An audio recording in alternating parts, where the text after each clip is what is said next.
truly like, oh no, they're gonna talk about, this is that. It's like, no, I have readings from a diverse group of people, some of which are gay, some of which are queer.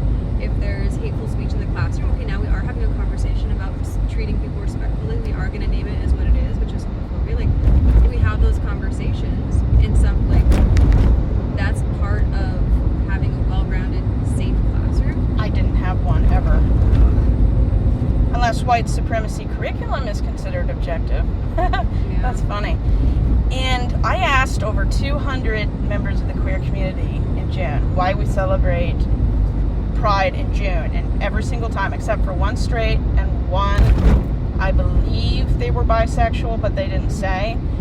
They were the only two out of 300 people I drove that month that didn't say, oh, we celebrate Pride in June because it's nice weather. And I said, no, that's weddings. Isn't it Stonewall?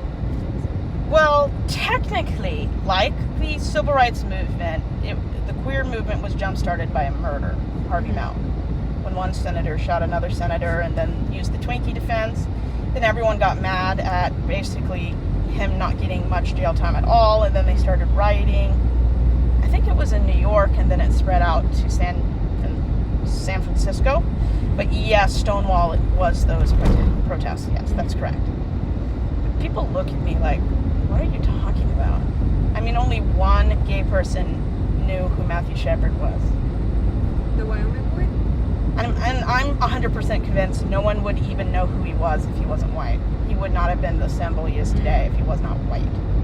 It's ironic because that boy was white and he had HIV when he died. Very few people know that. He probably wouldn't have become the symbol he is today if people knew that. Now people are trying to say it wasn't a hate crime. It was a drug bust gone wrong. I mean, that could have been a second reason they jumped him.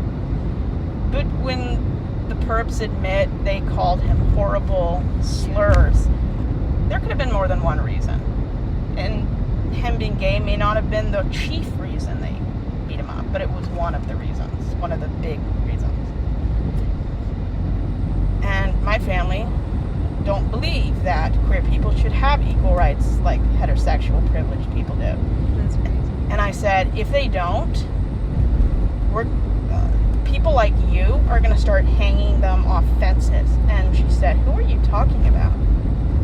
They don't have a clue who Matthew Shepard is. And there's an anti-hate law signed by Obama with his name on it. It's like, up until maybe, I think it was 2008, it was legal to lynch not legal like a hate crime, but it wasn't a federal offense to lynch an African American person until 2008. It's like, are you kidding me? And make America great again is just like saying make white supremacy, white privilege great. Because if you're not male, white, and cis, America has never been great to you. There is no time to go back to that was great. I don't know what bullshit Trump is going on about. We've never been a great country because we're racist, homophobic, sexist. Yeah. I'm lucky that at least family's more conservative. I don't have any MAGA people in it. Same. But like, it's still. Yeah, my sister told me to my face, AIDS should never be cured because those people deserve it. And I said, you do realize that the group that knows the least about their status or gets the least testing are cis, straight men. They're the most dangerous to women. And they don't know their status. Trump probably has one or several. Have a good day. At least we don't live in Florida. Thank God. Yes, 3 years was too long. All right. See ya. Have a good day.